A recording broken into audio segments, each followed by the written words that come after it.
The way I see it, it's a two-part story. First, for the company and the management. Let's look at that. A succession plan and an heir apparent were put in place last year because Exxon caps the CEO's age at 65, which means Tillerson would have to leave in March of 2017.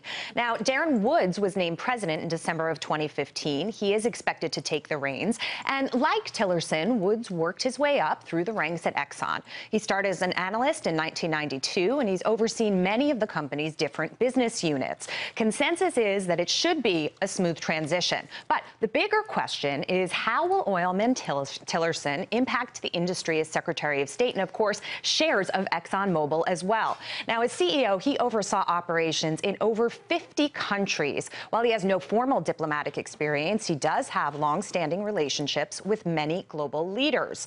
But Tillerson is being scrutinized for his ties to Russia and the relationship with Vladimir Putin over deals done there with Rosneft. Now, the central issue is if he'd put business ahead of other geopolitical issues.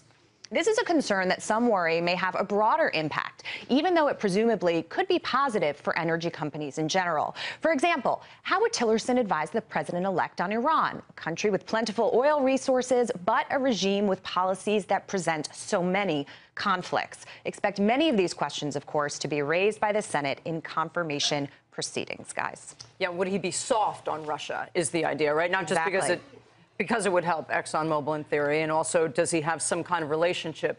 I mean, I keep reading he's close with Putin, right. But just because you've negotiated deals with a leader of a country doesn't mean you're pals, doesn't mean you're friends, doesn't mean you like each other. This is a very different role than being CEO of a company. It's being a diplomat. The Trump strategy is different when it relates to Russia, which is to say that he may believe that if we can become friends with Russia, he can then put pressure on China in a different way, meaning that the way we've traditionally thought about the various chess pieces are so very different than... I would argue the last two presidents thought they were going to do that. President Bush looked into Vladimir Putin's eyes and saw his soul, and Hillary Clinton showed up with a reset button, right, with the big mistake. I mean, every president recently has tried to do this. Hey there, thanks for checking out CNBC on YouTube. Be sure to subscribe to stay up to date on all of the day's biggest stories. You can also click on any of the videos around me to watch the latest from CNBC. Thanks for watching.